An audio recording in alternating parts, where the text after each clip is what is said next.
What is up, everybody? Welcome to another episode of Rough Drafts, where we go deep each week on specific topics in the current limited format. My name is Sam Pratt. This week, we are ushering in a new format, and I'm going to be doing what I call 10 hot topics for Edge of Eternities. I'm running back the same preview format that I did for Final Fantasy a couple months ago.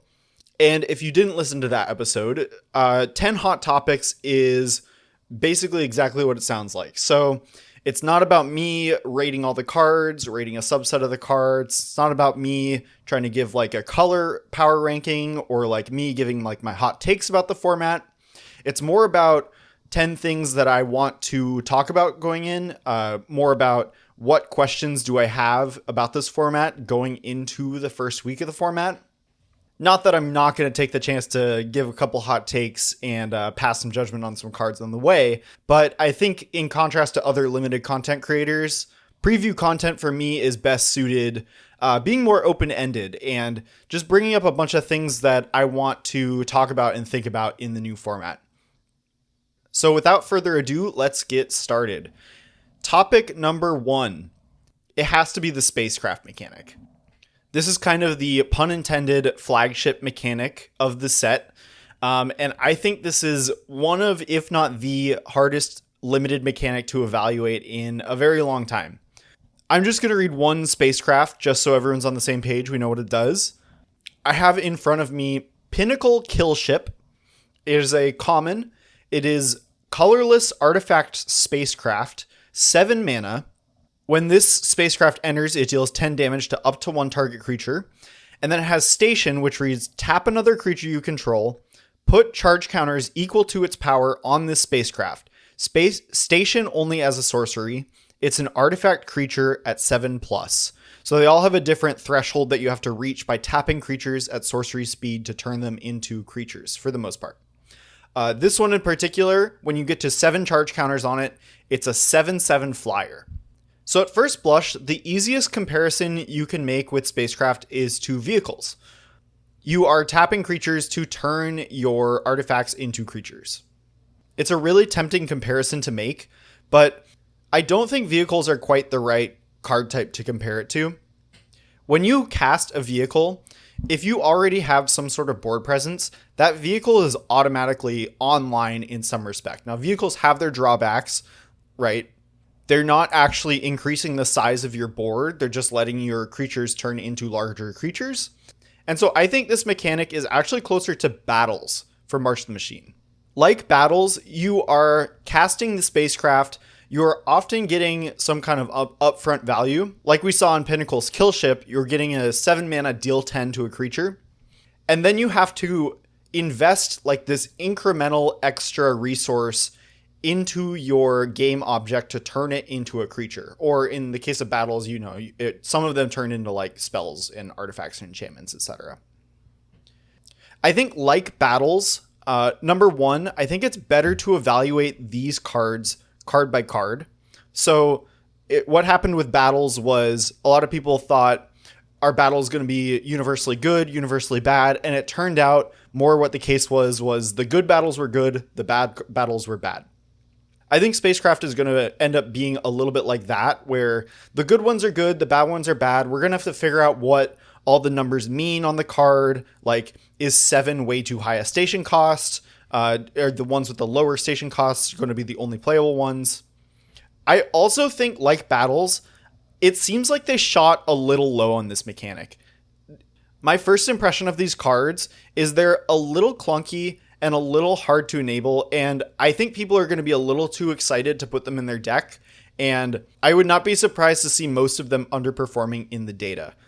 I could be very wrong. Like I said, I think this is the hardest limited mechanic to evaluate in quite some time. But like I said, also, I think the good ones are going to be good, the bad ones are going to be bad. I really just want to get my hands on these before I really pass like a blanket judgment on them and the mechanic as a whole. I'll leave the more in-depth discussion to other content creators. I'm just going to wait and see on these. There's a couple that I like up front, but yeah, I really have struggled to figure out how to evaluate this card type. I do want to mention the frequency of these. There really aren't that many Spacecraft. we have 2 commons, 10 uncommons, and 10 rares, which is not a huge presence in the set. That's only 22 overall. For context, there were 36 battles in March of the Machine. There was 1 per pack. And in Aetherdrift, there were about 40 vehicles in the whole set. So to help contextualize how many you're going to be putting in your draft deck, or how many you're going to be ending up at the end of the draft with, about 2 to 3 per drafter. So ultimately, this mechanic is really confusing. It's hard to evaluate. It's not going to be an enormous presence on the format in terms of frequency of these cards. Speaking of enormous presence on the format, topic number 2, things in Edge of Eternities are huge, and things in Edge of Eternities fly. I'm talking about the Spacecraft, first and foremost. The Spacecraft are huge. Like, the colorless common I mentioned turns into a 7/7 flyer. And not only are the Spacecraft in the set huge, they've given each color very large things to do at the top of the curve.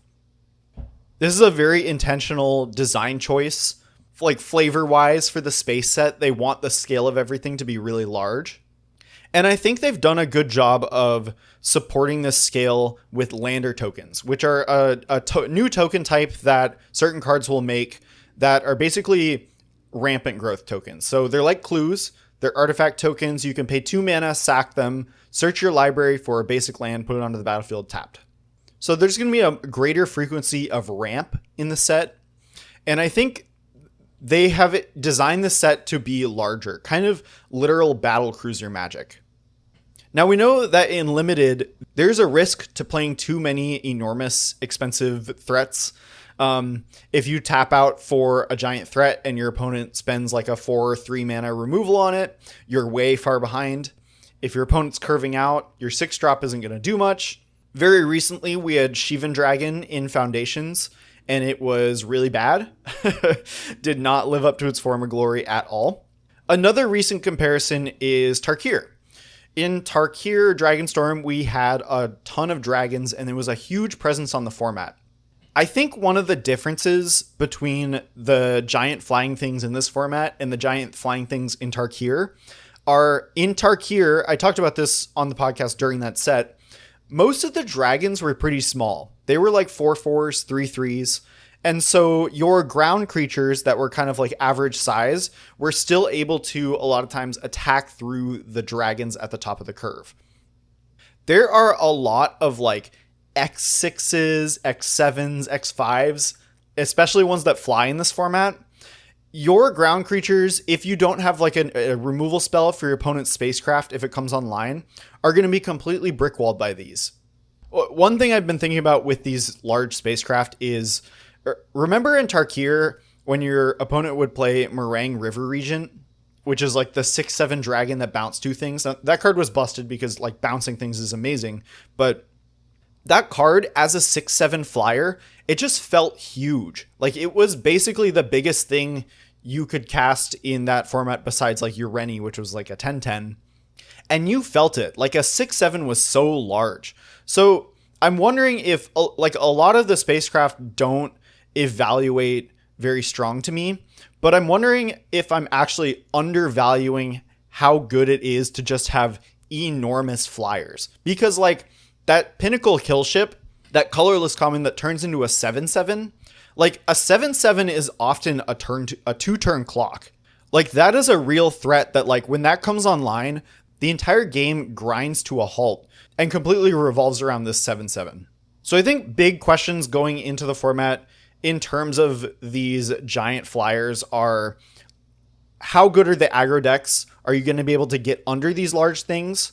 And is it going to feel so devastating if you put a lot of like combat steps in terms of tapping your creatures into these enormous battleships, and then your opponent just spends a 4 mana removal spell on it? Is that going to feel really bad? Because these things are especially large compared to other sets. All right, topic number 3. We got to talk about the fixing situation in this set. This is the first set since Bloomborough where there are no duels in the basic land slot. So we are drafting 13 card packs. Each pack will contain a basic. And not only that, There is only one fixing land below rare. It is called Command Bridge. It's at common. It enters tapped. When it enters, sacrifice it unless you tap an untapped permanent you control, and it can tap to add any color of mana. This is definitely an upgrade over the usual like Gateway Plaza type effects that we usually get, where you have to like tap an untapped land you control. But it is very unique how little fixing we actually get that's available to all colors. I think this is very intentional because of the presence of lander tokens, but I will note that those are heavily centered in green and secondarily in red. So the fixing in blue, white, and black is going to be very scarce. There are two ways to fix that uncommon.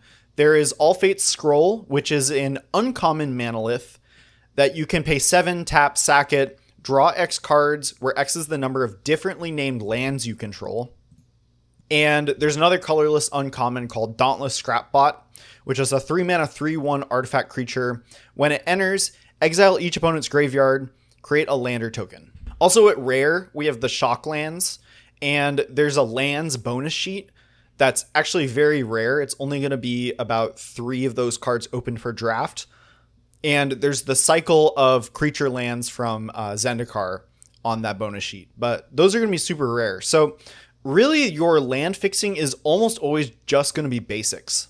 And to me, that's really scary. Like 9/8 mana bases are not good. So I'm going into the format gunning for like 10/7, especially if I'm not in green or like green-red or red, where I don't get many cards that make lander tokens and can search other lands up and smooth my draws and fix for my colors. So I'm really curious, like, how much does drafting and deck building warp around that? Like, are you going to really want to be a 10/7 mana base? Like, are you going to be really sticking to one central mono color and kind of like splashing the secondary color unless you're in like green? I think this is a really unique fixing situation in this format, and definitely one of the big things I have my eye on going in. Topic number 4. I'm going to continue talking about the fixing for a couple points, actually, because that's really one of the things that stands out to me in this format. There are a couple things in this format that would be more at home in a format with better land-based fixing. And the big thing that jumps out to me is the bonus sheet. The bonus sheet is all lands. Like I said, it's only in 1 of 8 packs, so your table's going to open only about 3 cards per draft. And a lot of these lands are good. We have lands like Mutavault, Blinkmoth Nexus, Bonder's Enclave. That would be really cool, good, colorless utility lands to run. But we just don't have good fixing in any color besides green and sometimes red. And playing a colorless land is a huge cost in every deck, and not to mention decks where you're going to be playing like 9/8 mana bases. Like 8/8/1 with 1 colorless land is quite bad. So I'm really curious. I think the bonus sheet cards are going to be super overrated, both on Arena and in paper. In paper because they're going to be expensive. On Arena, Arena drafters just love to take the rare. But it's really interesting to me that we have so many cool colorless utility lands, but a lot of times you're not going to be able to justify putting them in your decks. The other facet of this set that I find really interesting is a couple cards have this mechanic where they care about the number of differently named lands you control. I already read the text on All Fate's Scroll. That is the manolith that has that sack ability to draw cards. There's also a card called Survey Mechan, which is a 4-mana 1/3 artifact creature at uncommon, flying hexproof, and it has 10 mana, sack this creature, deal 3 to any target, draw 3 cards, gain 3 life, and it costs X less, where X is the number of differently named lands you control. Because we just have Command Bridge as the only non-rare, non-basic land in the set, they want you to achieve this goal just with basics. And obviously the joke here is lander tokens, but still, like, you're going to be playing, like, I'm assuming these cards are basically green cards. Are you going to build a deck that's like 10 forests, 5 islands, 1 plains, 1 mountain, 1 swamp, and maybe around 18 lands? This is a point I'm going to get to in a couple, points, but my answer is yeah, I'm probably going to do that a bunch this format. I don't think that's very doable outside of green, because I don't think you're going to get access to enough lander tokens to make a mana base like that work. I just think it's really interesting that both the bonus sheet and these like differently named land cards are in this set when we don't have good duels. Topic 5. More fixing talk. Mana bases and fixing are something that I'm very passionate about in Limited. I love splashing, so this is really the part of the set that interests me the most going in. Topic 5, is this a format where you're going to be really heavy one color? Like, is this kind of like, not like a monocolored format, but like a format where you want to be central to one color? We only have one cycle of Signpost Uncommons, which is very unusual. This is the first time this has happened again since Bloomborough, where we had a cycle of Signpost Uncommons and then hybrid commons, which I think is really a really interesting choice for this set. It seems like they want the lander tokens to scale you up in mana, but they don't necessarily want decks to be splashing a lot in the slower format. Like, they're nerfing multicolor stuff so that the slow format doesn't become like a soup party, like kind of like Tarkir was at some points. I want to go back and reference Dominari United and Brothers War, which are two formats that, while I wouldn't describe them as monocolor formats because I splashed a ton in each of them, both formats really rewarded you for getting deep into one color, and like that one color had a central plan, and then you were kind of pairing it with whatever else was open. So in Dominari United, there was like a domain theme, but the way I viewed that format was each color had like a central theme, and you kind of just figured out your secondary color after that. So blue was all about spells. That was the format with Tolarian Terror. So you were like a heavy blue spells deck, and you could pair that with like white, with red, with black. Black was very heavy into the graveyard. White was really go wide. And there were really good common dual lands in that set. They had like the land types, which mattered for domain.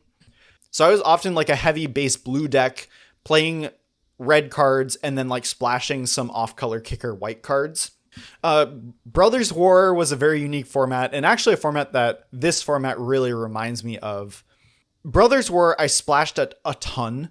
The fixing that you got out of the colorless artifacts was really good in that format. And like off-color unearth artifacts really helped that too. One of the reasons that Edge of Eternities reminds me of Brothers War is the land fixing in Brothers War was not good. Like, we didn't have a cycle of common duels. We just had Evolving Wilds. So I was building a lot of decks in that format that were like, I would have like 9 mountains, 2 Evolving Wilds, like 4 swamps and an island or something in my like red beatdown sack deck, because you got so much fixing out of the colorless sources. I think this format has notes of both of those, where you might want to be really heavy one base color and just kind of like you find your secondary color. And I do think that that's possible because there's a really low number of double pipped cards in this format, at least that I can remember. I'm going into the format thinking that I'm going to be building very conservative mana bases and splashing as little as possible outside of green decks, which is going to be the next point. I do think this looks a little awkward in the texture of this set. The example I'll give is black-red in this set. Cares about, it's like a sacrifice deck. It looks like it has a really good black base. This is another thing I'm going to talk about in a second. The black cards really have this coherent sacrifice theme, but in my opinion, what it's missing is good sacrifice fodder, and it's going to rely on red cards for that sacrifice fodder. But if you're so reliant on a secondary color to build your theme, that works against what I'm talking about, where you might want to build like a 10-7 mana base. Like, you're going to be more evenly split. So how we're building our decks in response to the mana in this format, to me, is very interesting, and definitely one of the things I have my eye on the most going in. Topic 6, let's talk about green cards. Specifically, shout out to Brothers War again. We have a card called Gene Pollinator. This is a 1 mana 1/2 for green at common. It's an artifact, and you can tap it, tap an untapped permanent you control to add 1 mana of any color. If you've been playing Limited for a while, this is an immediate callback to Jaspera Sentinel in Kaldheim, which was a 1 mana 1/2 similar to this. You could tap an untapped creature to add 1 mana of any color. In Brothers War, we had Sentinel Stalwart, which is a 1 mana 1/1. You could tap it and tapped an untapped creature or artifact. So this taps any permanent. You can tap your Banishing Light. You can tap your, there's an Aura Fight spell you can tap. Obviously, you can still tap Lander tokens. These cards, I loved Jaspera Sentinel and Sentinel Stalwart. I love building the heavy green, splash whatever you want nonsense piles. Building the cursed 10 forest, 4 island, 1/1/1 mana bases. Just that is absolutely my cup of tea. Those were hallmarks of Kaldheim and Brothers War, which are some of my favorite formats. I am over the moon excited for Gene Pollinator in this set. Just to talk about Jaspera Sentinel and Sentinel Stalwart. Jaspera Sentinel in Kaldheim, green was very much a mid-range deck a lot of the times. Had really good mid-range cards. And you were using the extra mana and fixing oftentimes to splash these mana sinks in these uncommon utility lands that have these off-color activations. So you're getting a lot of utility out of your mana base with the extra fixing. In Brothers War, Sentinel Stalwart, you were building these weird artifact graveyard decks with these off-color unearth costs, kind of splashing whatever you want. In this format, I'm really looking at Teamer as a place to play Gene Pollinator. I think green and red give you the best rectangles to tap to Gene Pollinator in terms of Lander tokens and other things. Blue gives you card advantage, which is really helpful because these decks, the decks built around these rainbow mana dorks, often what you do is you just dump your hand and then use something to accrue the card advantage back. And then you kind of just figure out how to win from there once you have a faster start than your opponent. Blue is a card called Cryogen Relic that I think is going to work really well with Gene Pollinator. Cryogen Relic is a 2 mana common. It's an artifact in blue. When it enters or leaves the battlefield, draw a card, and you can pay 2 mana, sack it to put a stun counter on a tapped creature. Kind of like a Think Twice variant that you can tap to Gene Pollinator. Green gets a really good package of cards that make Lander tokens at common. So it has Sammy's Curiosity, which is a 1 mana sorcery at common, gain 2 life, create a Lander token, and Galactic Wayfarer, which is a 3 mana 3/3 when it enters, create a Lander at common. And another card in this Teamer pile, dump your hand, figure it out space that I'm really excited for. I think this is the best signpost in the set. I think this card is incredible. It's called Biomechan Engineer.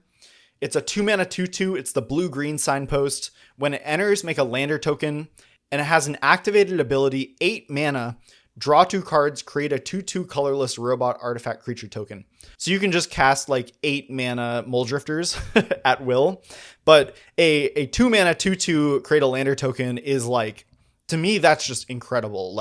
That's close to what Thraben Inspector is doing for you. And 2 rectangles is so good to tap to your Gene Pollinator. I'm so excited to build green decks in this format. Topic 7. Let's talk white.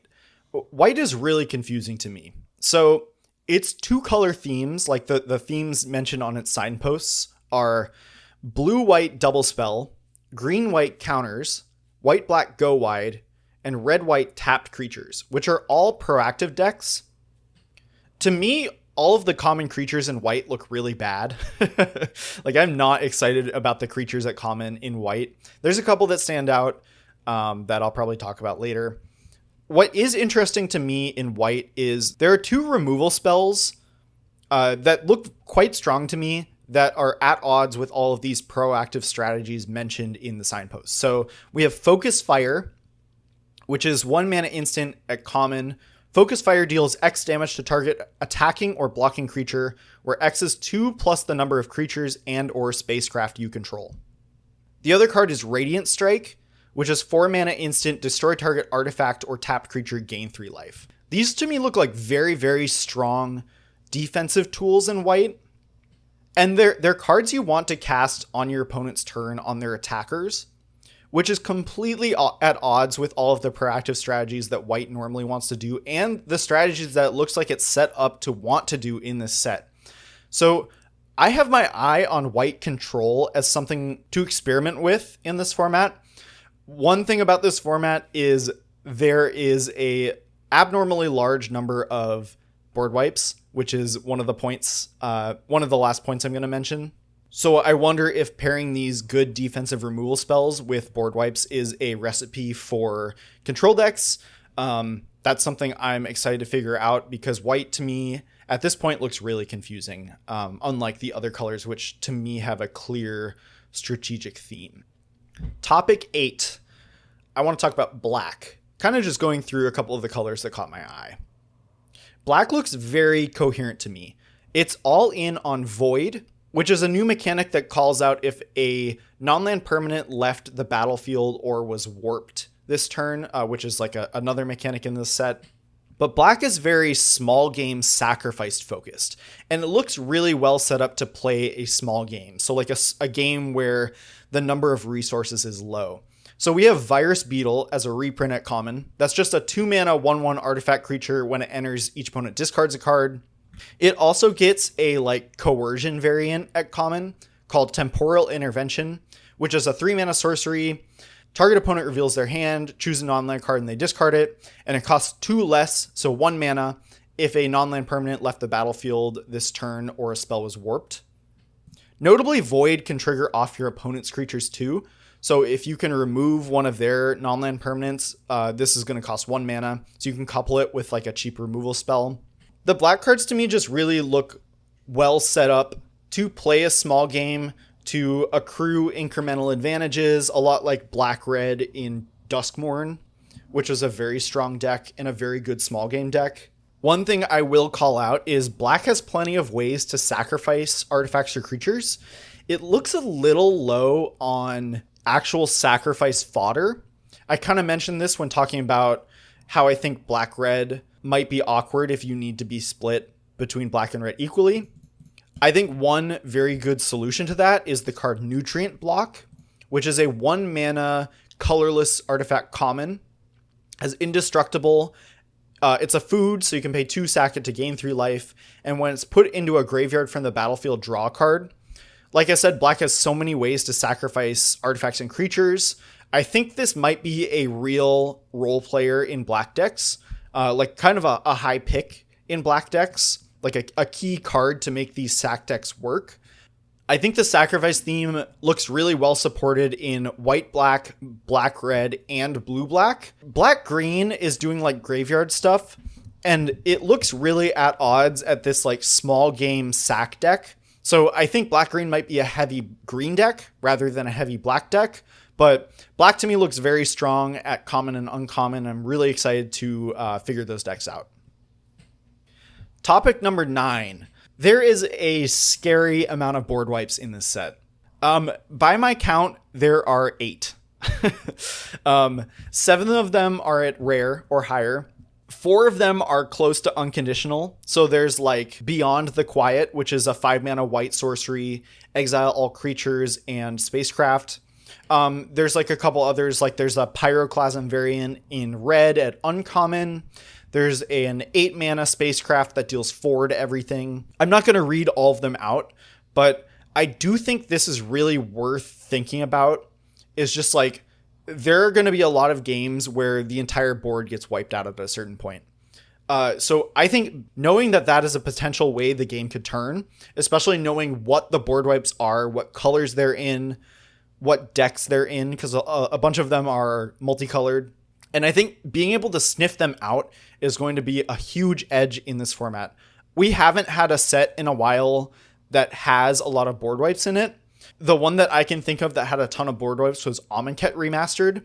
And that wasn't a set I played a ton, but I remember always thinking like, does my opponent's deck look like it could have a board wipe in it? So I think that is something really crucial to mastering this format, is understanding the potential for board wipes. So topic 10, Edge of Eternities is, for my money, one of, if not the most difficult format to predict how it's going to play out in recent memory, or maybe of all the arena sets.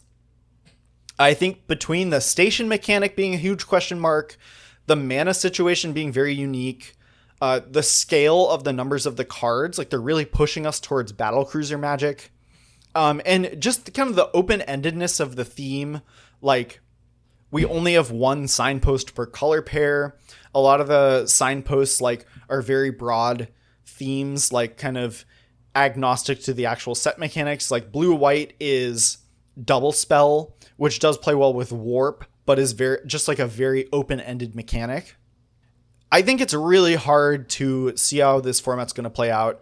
I could see if they're successful in supporting station and the giant spacecraft, it could feel like battlecruiser magic. If something goes wrong and the aggressive strategies are way too tuned, I think this is going to be a kind of a train wreck of a format.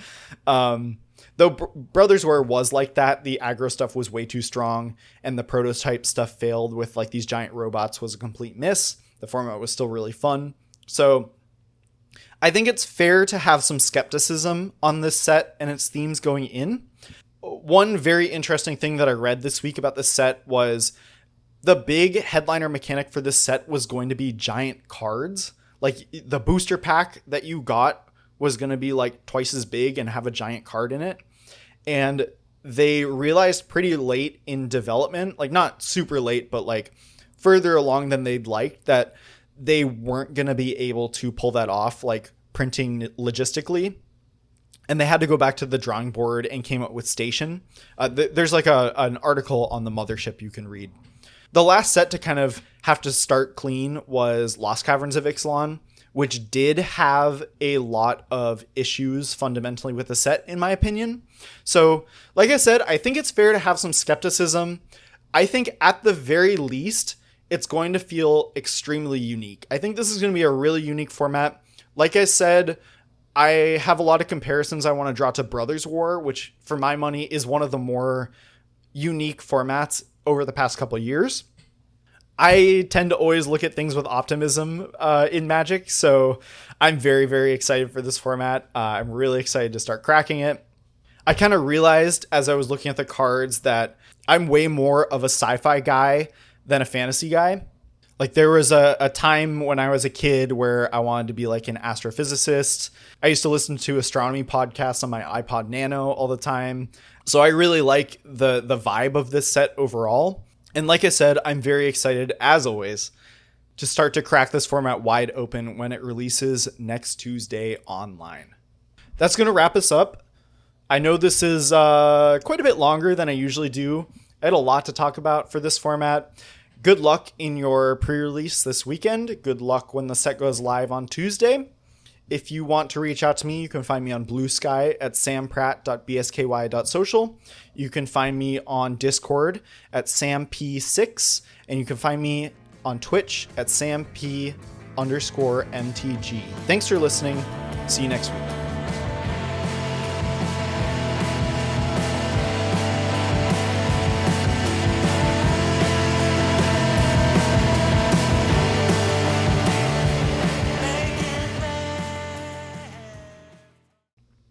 All right, I've never done a post-credits sign-off before, but I want to talk about Cube a little bit. I mentioned in the past couple of episodes, I maintain an Arena Cube, both online and in paper. I own a copy. It's going to be at CubeCon this year. It's one of the featured cubes. We've been running it online the past couple weeks. Probably gotten like 5 or 6 drafts of the cube in, draft on Draftmancer, play the games out, direct challenge on Arena. It's been really fun. Reach out to me if you want in. But I just wanted to take some time to talk about a couple of the cards that really have my eye for cubes, especially Arena cubes in this set.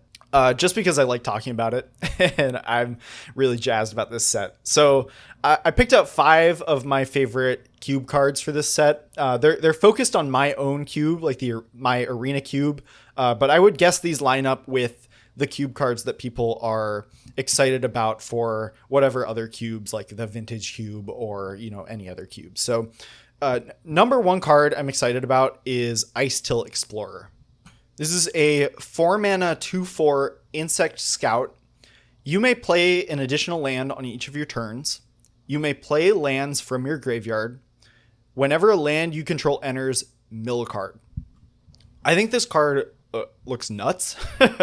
My own Arena Cube has the like Baltimore Singleton, shout out Lucky Paper Radio for like coining that. I think like it has double fetch lands, double shock lands. So having Ice Till Explorer on curve with a fetch land in your graveyard means you always get the land drop and you can keep playing lands out of your graveyard.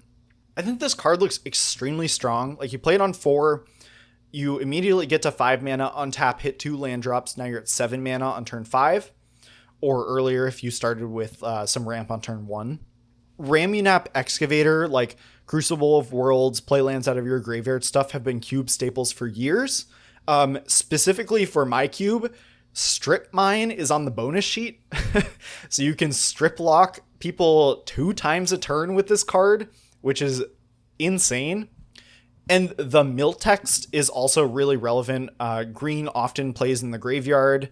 I think this is a really strong card in my cube for Nadu, which is a card that might be too strong for my cube. It has trophied quite a bit. With the double fetch lands, cards like Scythecat Cub and Bristly Bill have gotten a lot stronger, and this looks to go right into those same decks. So very excited about this card. It looks absolutely nuts to me.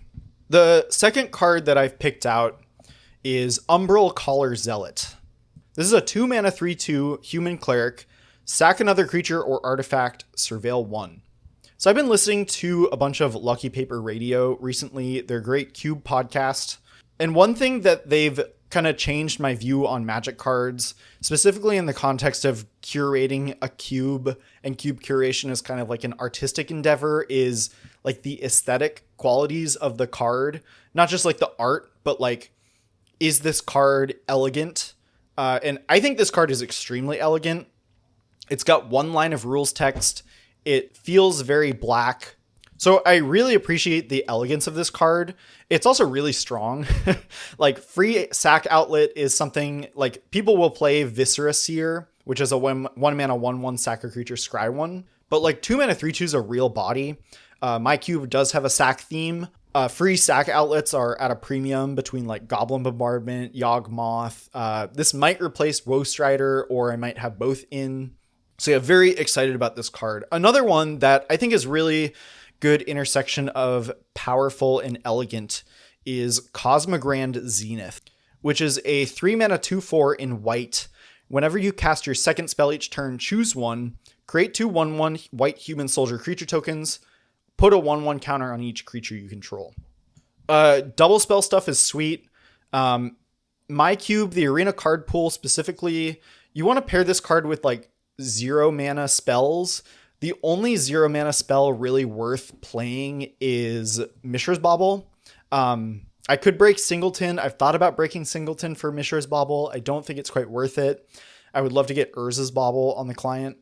But I think just like saving this for 4 or just running it out on 3 or maybe trying to like unearth it is really powerful. Very excited about this card. Kind of a curveball card is Requiem Monolith. This is a 3 mana artifact with 1 ability. You can tap it until end of turn. Target creature gains. Whenever this creature is dealt damage, you draw that many cards and lose that much life. That creature's controller may have this artifact deal 1 damage to it, activate only as a sorcery.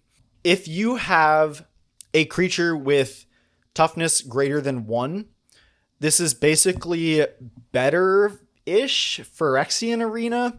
This card's really hard to evaluate. I think it's really strong. If you have a card like Cecil in black, which is a card that I've been pretty happy with, kind of surprisingly. It's like a 1 mana 2/3 in black with some downsides. You can activate this, ping your Cecil, draw a card, and then they're so disincentivized to block it because if they put their 3/3 in front of it, you draw 3 additional cards. And unlike Phyrexian Arena, you can choose to just not do that if you're at a lower life total.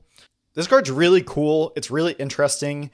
I'm very uncertain how it's going to play out. It could be complete garbage. I'm open to it being complete garbage, but it really caught my eye. I think it's a really interesting and fun card. The last card I picked out is Genomorph Imago.